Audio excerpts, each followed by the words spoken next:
From The Times and The Sunday Times, this is The Story. I'm Luke Jones.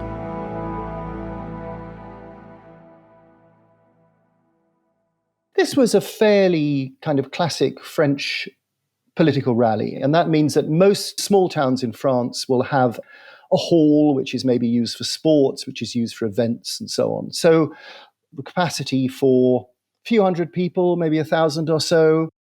2 weeks or so ago, our Peter Conradi, Sunday Times Europe editor, was in a former mining town in the north of France.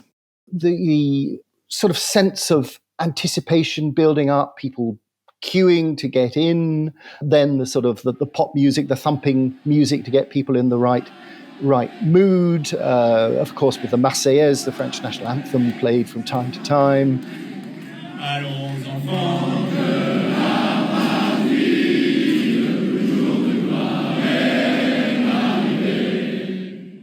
Supporters of the opposition party, National Rally, were there for, well, a rally. This is the place where Marine Le Pen, the leader of the National Rally, that's where her constituency is. It's also a place that has long been a stronghold of the party. And this was one of the last rallies before the European Parliament election. Le 9 juin, la règle est simple. Marine Le Pen was there with her protégé. Un seul jour, un seul tour, un seul vote, Jordan Bardella. The president of National Rally, Jordan Bardella. Soyez français. Vive la République. Forget any idea you have of what a right-wing politician might look like, shaven-headed, threatening. No, he is a charming, well-dressed, attractive young man, very smooth, very well-spoken. When one talks to French commentators about him, the little phrase that always seems to come out is he would be every mother's favourite son-in-law. You know, your daughter brings home Jordan Bardella and you think, wow, what a nice young man. Who is this high-flying, hard-right, 28-year-old star of French politics? So he's a real enfant terrible of French politics who has made a huge impact on the French scene. Days after that rally, Bardella and Le Pen's party, National Rally, had a barnstorming result in the French elections to the European Parliament. They got 31.5%, double what Emmanuel Macron's party got. They hoovered up votes, interestingly, from young voters in particular, people Bardella's age. They were chanting his name when he appeared for a victory speech. And he issued Macron a challenge.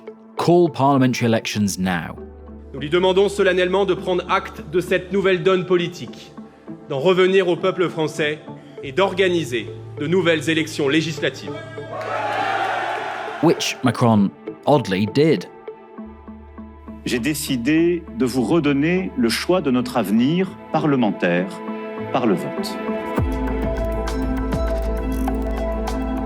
In a surprise televised address, he dissolved Parliament and called a snap election. If things go the way President Macron doesn't want them to, Jordan Bardella could become the first hard-right French Prime Minister since Vichy France in World War II. Could this happen? And why is a resurgent right a phenomenon particularly amongst the young? The story today. Why France's under-30s are shifting to the hard right.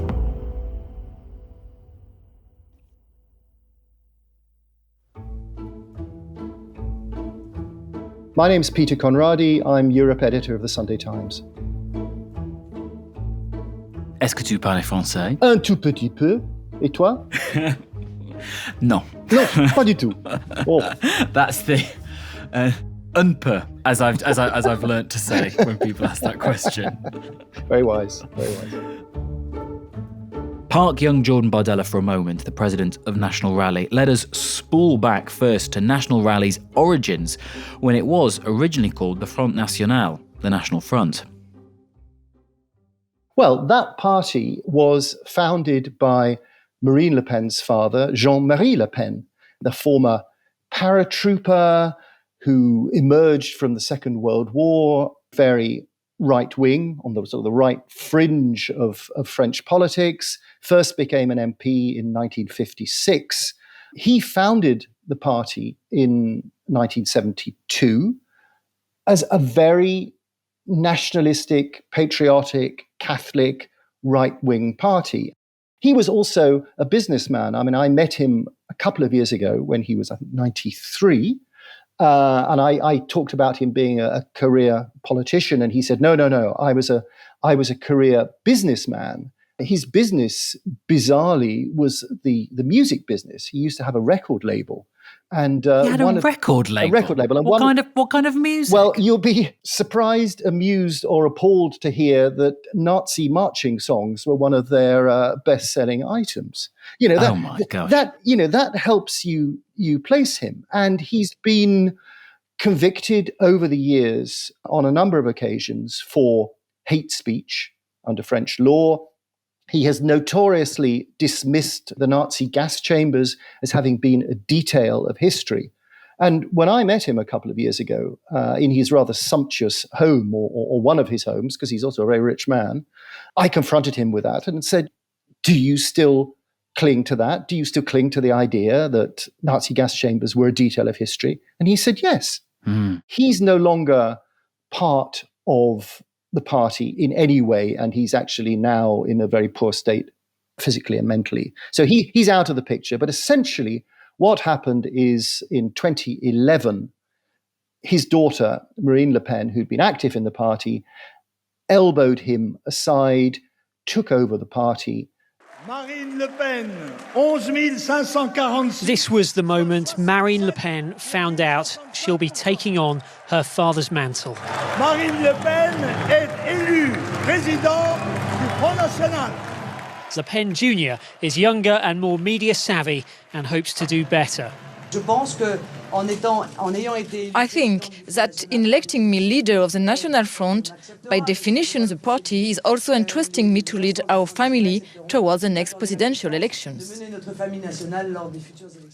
And what she's been doing ever since is she's embarked on a process of what the French call dédiabolisation, which is like detoxifying, I suppose, will be the best way to translate it, to basically pull it from the far right and turn it into something more like a centre-right party, but with very, very strong positions on immigration, on integration of people of other faiths and other cultures into France.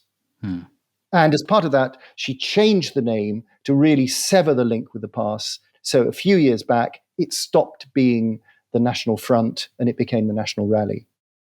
And under Marine Le Pen, how did the policy platform change? I mean, it wasn't just the case that they got rid of old duffers like her father who said things that they shouldn't have done about the Nazis. Was the policy platform much different? The policy platform did become more mainstream. I mean, if you were to listen to what Jordan Bardella says, on what Marine Le Pen say to their supporters, it wouldn't be hugely different from what Rishi Sunak would say to his supporters. You know, they are tough on immigration. They are quite skeptical about measures to combat climate change when they're somehow at the expense of French industry. You know, they will defend car drivers against green sandal-wearing tofu munchers, I suppose, as they would probably see them. You know, they fit into that kind of a pattern. So I take your point then. Say they are now not far right. They can be termed as hard right or populist right or however you want to call it. Before this election, thinking about, well, maybe the last presidential elections in 2022, how did National Rally, as it's now called, how did Marine Le Pen fare? And who were they attracting? Well, she got support from people, I mean, a wide range of people. It wasn't particularly geographically in one area. I mean, the party tends to be more popular in smaller towns, in rural areas, than they are in big cities. I mean, they get almost nowhere in Paris. They tend to do better with people who are less educated with men than they do with women. But what is interesting about them is that unlike some other far-right parties, they seem to do well across the age range. In fact, the only group that they don't do terribly well with are the over 60s, who are great fans of Emmanuel Macron, which seems a little bit difficult to explain, but that's a kind of a facet of French politics. Well, we know he's popular with the over 60s. Case in point, his wife. I'm glad you said that, not me. As a sidebar point. And interesting fact, in 2022, Marine Le Pen, I read, won 49% of 25 to 34-year-olds in the second round. Exactly. Which is quite impressive. Well, yeah, and it's impressive because that compares with, in the overall population as a whole, 41%. So, yeah, so in that demographic, she outperformed. She did far better than she did in any other demographic, which shows a disproportionate extent of her popularity within this group of young people.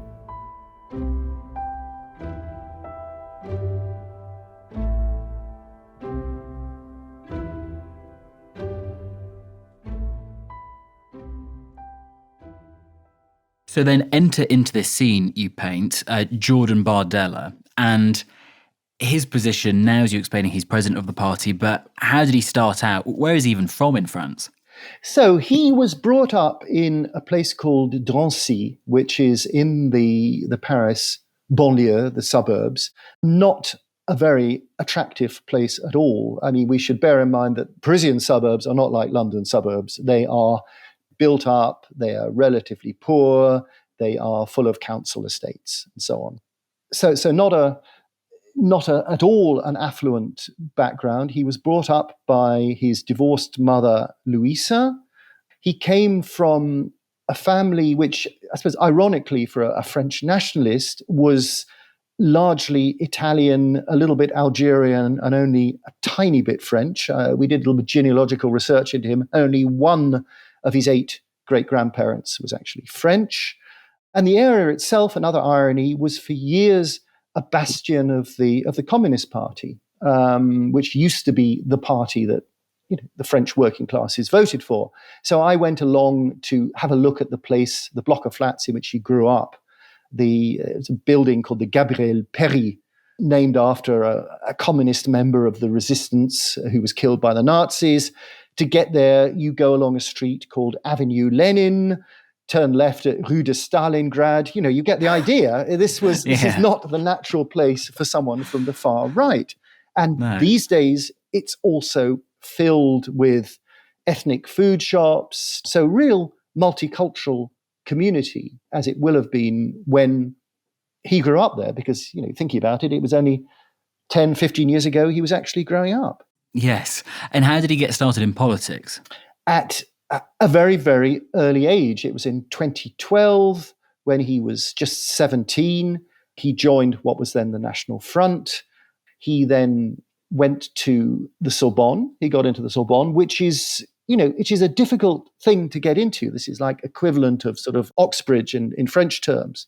He was studying geography there, and he was already, by the time he was a student, he was the head of the branch of the party in the district in which Drancy lies. He dropped out of university, but 3 years later, by 2015, he was a member of the party's regional council. He was in charge of their policy on the banlieue, the suburbs, and already an assistant to an MEP. So, I mean, an extraordinarily rapid upward trajectory. Yes. And how did he then get involved with Marine Le Pen? When did she spot him? Well, he was talent spotted by her. And it fits more broadly into a strategy that she has. She's been very keen to get young people on board. She's really targeted the youth vote. And she's made a point of promoting very young people. And so, extraordinarily, in 2019, when he was still 23, 24, she put him in charge of the campaign for the European Parliament. And he did very, very well indeed. The party got 23% of the vote, which put them just neck and neck with Macron's party. It was around the time of him running these European elections, as in the 2019 ones, that you met him for the first time. Is that right? What was he like when you met him, and what were the circumstances? I did. This was in La Vendée, in the sort of the southwest of France, a rural area. He was leading the campaign for the elections then. It was a campaign rally. I went down there to watch him in action and had a chat with him afterwards. And he was very, very impressive. I was sitting there talking to him, and all the time I was thinking, this young man is younger than my children. This is extraordinary. But he was just really very, very young, but very self-confident. At the time, I remember talking to him about Britain. He was quite positive about Britain, sad that Britain at that stage was on the verge. We'd had the referendum, but it hadn't yet Brexited, and he was kind of sad about that. And that was also something that's come out in subsequent interviews and speeches and whatever that he's given, when he also then spoke about a desire for Britain somehow to be brought back into a closer relationship with Europe, which I thought was interesting.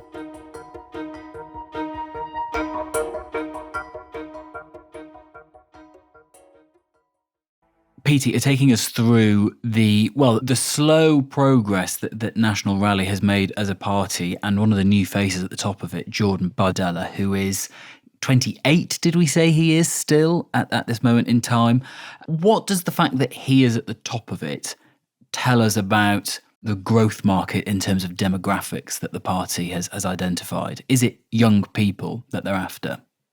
Yes, they are very much after young people, and they have realized that the young can be persuaded to vote in large numbers for the right, for the radical right, for the populist right.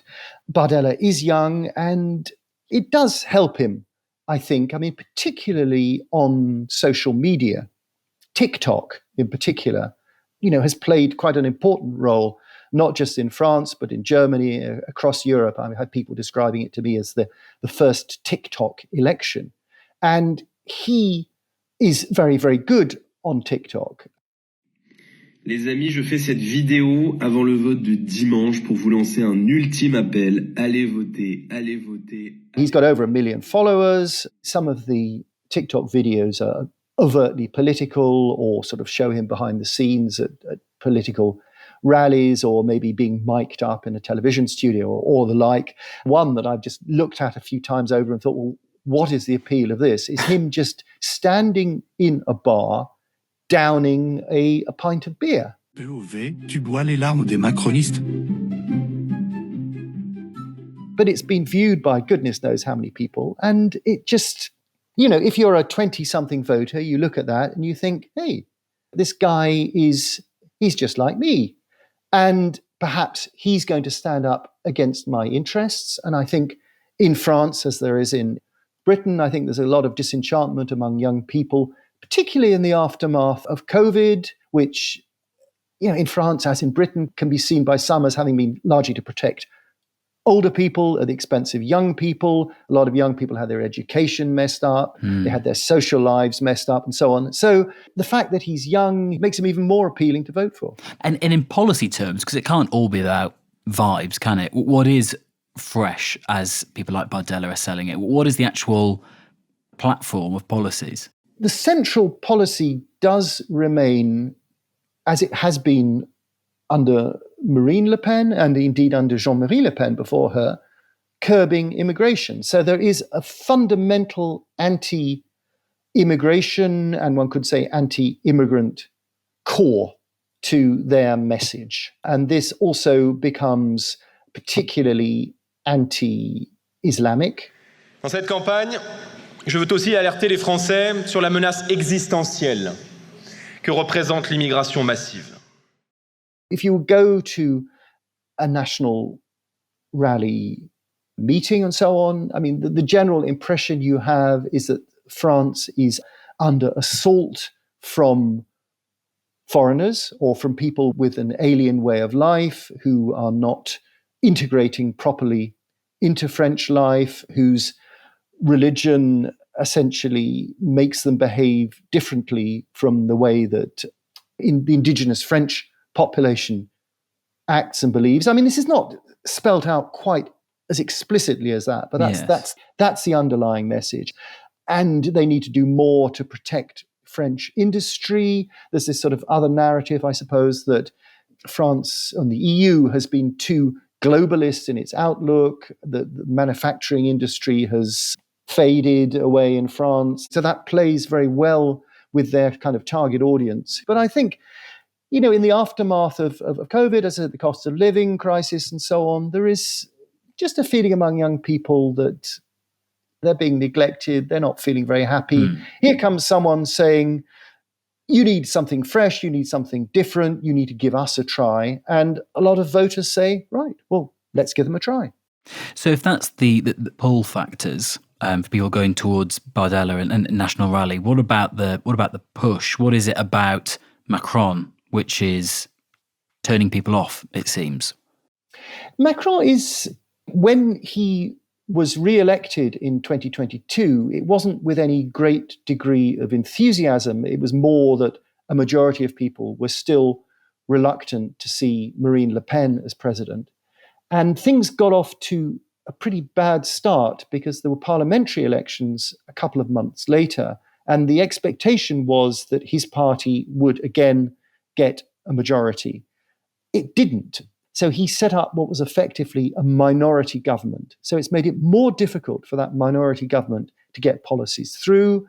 Sometimes, as they did over pension reforms last year, they've resorted to a kind of a technique, a kind of a parliamentary guillotine kind of technique, which involves essentially the president pushing the measure through by decree, which led to mass protests on the streets, as so often happens in France. Tonight, fires across France. One protester telling us this is a war. Hundreds of thousands taking to the streets. The government of Macron is just destroying everything in our society.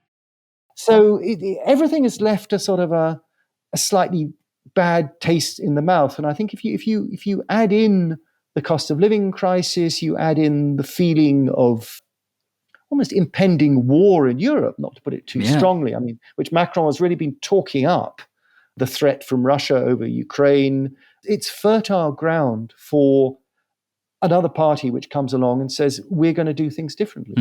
And how does all of that, though, percolate down to how some of those young people that you met just before these European Parliament elections at that National Rally, how does it filter down into what they think and say? I mean, how did they express all of this to you?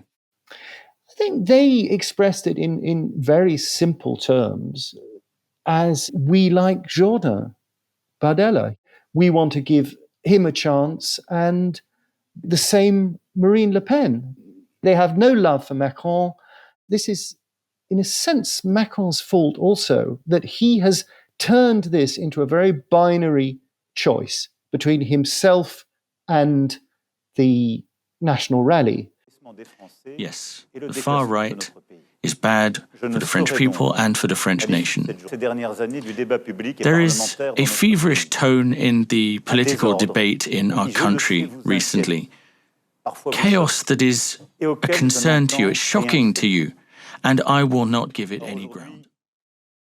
By talking up the threat from the National Rally, he's made very clear that he sees them as the main opposition. And that, in a sense, is what they've now turned into. When you look across Europe, and especially thinking about France, what do you think is going on here? Because, I mean, some people want to make parallels to what happened in the 1930s in Europe in the late 1920s. And I also can't think of a time in which, A, you've seen the far/hard/populist/extreme right doing so well, and doing so well with such a young demographic. I mean, to my sort of stupid mind, it seems like something enormous is happening here. But I mean, is it more that it's just a bit of a flash in the pan? I think you are right that there is something going on. I think this isn't just the usual reaction against parties in power. This isn't just the usual kind of mid-term will punish the ruling party kind of thing. There is a real change, I think, going on. There is a sort of degree of disillusion with conventional mainstream politics, which might be fueled by all manner of different things. I think social media might also be playing a part in the sense that people are in silos talking only to other like-minded people. And I mean, we shouldn't forget that this isn't just Europe. Look at the United States, look at the impending election there in November, the possibility that Donald Trump might come back. You know, a lot of young people in America vote for Trump. Also, you know, this is a kind of a youth rebellion to some extent, in the same way that in 1968 the young people went leftwards. This time round, young people are also unhappy, but they're going rightwards. You know, how it will play out is not clear. As those young people get older, will they continue to vote for parties on the right, or will they move back towards the mainstream? And we don't know. And it depends also very much how the governments react to it. We have Emmanuel Macron, who has decided the way to deal with this is actually to confront it head on, to call early elections and to say essentially to the French people, here is your choice. Do you want a centrist prime minister, or do you want a prime minister who comes from the national rally? In other countries, for example, in Germany, where you have a social democratic chancellor who's handling things differently and saying, you know, we will just ignore the AfD. We won't talk to them. We'll pretend that they don't exist and just hope that they go away. These are the sort of the two opposite approaches. And I think it'll only be clear in a few years' time which turns out to be the more effective.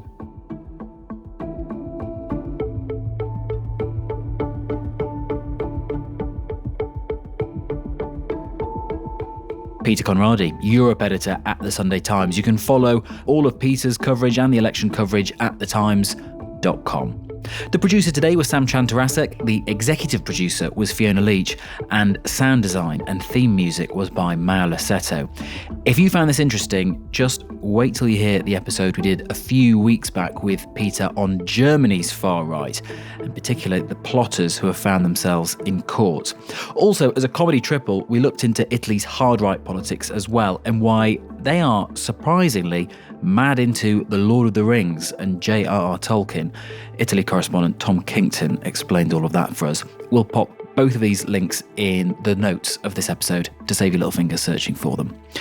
Do review us on whatever app you're listening to us on and share this. Maybe send it to somebody if you found it interesting. Maybe even get a friend's phone and subscribe to us on their podcast app when they're not looking. What a nice surprise that would be. Goodbye.